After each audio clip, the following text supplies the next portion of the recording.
Sengaja saya membuat video ini yaitu untuk menghimbau kepada teman-teman yang secara khusus masih memiliki pemikiran yang sempit terhadap menanggapi virus corona ini, yang beranggapan bahwa virus corona ini hanyalah virus yang memang akan kena sama orang-orang tertentu saja gitu loh ya, pada orang-orang yang mungkin kurang beriman ya. Cakupan yang saya mau maksudkan ini adalah orang-orang yang mengatakan bahwa kenapa sih gereja kok ditutup, kenapa sih kok kita seolah-olah takut sama virus corona dibanding takut Tuhan.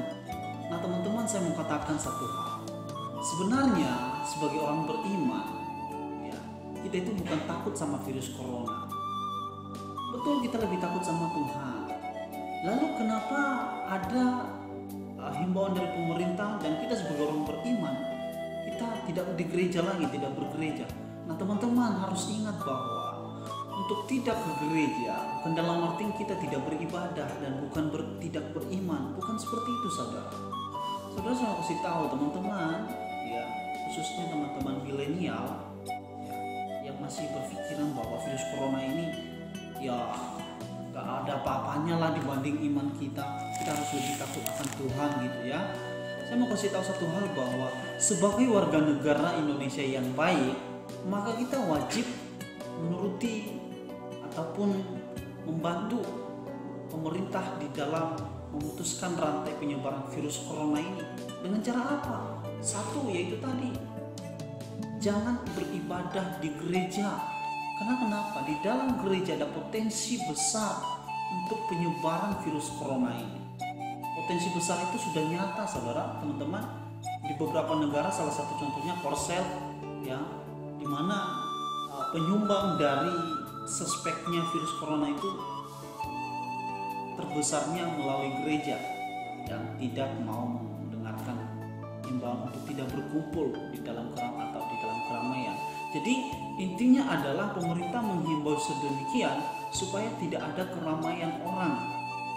Karena kenapa? Virus ini akan berkembang biak secara pesat ketika kerumunan orang banyak. Jadi contoh, satu orang terkena atau tersuspek, maka dia otomatis akan memegang barang-barang tertentu.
Baik-baik, sehat-sehat, tapi belum tentu saudara. Teman-teman, ketika kita di kapal, di pesawat, di kereta, di bus, segala macam, kita ketemu sama orang banyak, belum ketahuan dampaknya di situ. Tetapi nanti di rumah kita ketemu sama orang rumah, di situ ada orang tua kita, ada nenek kita yang rentan usianya.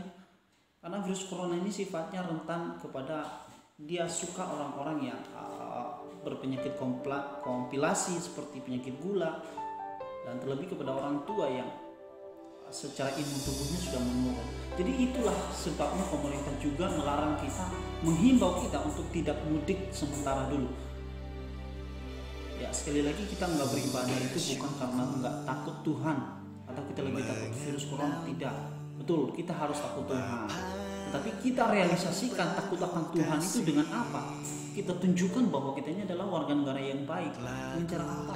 Mari kita ikutin himbauan pemerintah. Jadi sekali lagi, betul nyawa itu ada di tangan Tuhan, tetapi Alkitab mencatat orang bijak itu akan melihat situasi ketika di depannya itu ada maut, dia bisa menghindar. Apa sih maksudnya bijak dan berhikmat? Orang yang berhikmat, orang bijaksana akan berhati-hati dalam bertindak. Hikmat itu adalah seni di dalam bertindak. Lalu bagaimana seni, implementasi dari seni di dalam bertindak itu? Yaitu dengan cara ini tadi. Ketika kita tahu bahwa virus corona ini tidak memandang kasta, tidak memandang usia, tidak memandang siapa kamu, kamukah pastor, kamukah pendeta, kamukah ulama dan sebagainya macam.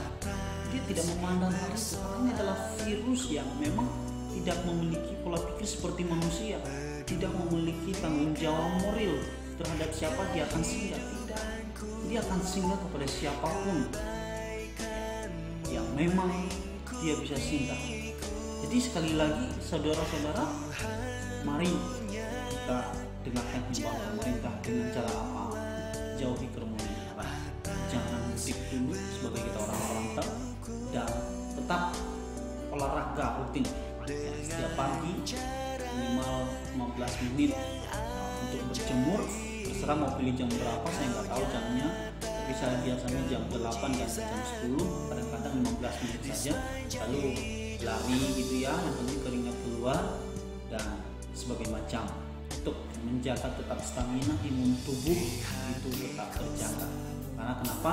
Berdasarkan survei di dalam beberapa negara, ternyata virus corona ini bisa dilawan melalui imun tubuh kita yang kuat. Lalu bagaimana cara kita untuk mendapatkan imun tubuh yang kuat? Yaitu tadi dengan olahraga, rutin dan tetap imun kita juga harus. Oke teman-teman, terima kasih. Kiranya himbauan dari saya ini bisa mengingatkan teman-teman bahwa sekali lagi di dalam Alkitab ini mengatakan bahwa kita harus berhikmat. Jangan sampai kita membenturkan iman kita dengan kebodohan kita. Jadi ketika kita beriman, maka disitulah hikmat akan mengikuti kita. Sekali lagi, hikmat itu apa? Hikmat itu adalah seni di dalam bertindak. Ya, seni di dalam bertindak itu adalah hikmat. Orang beriman itu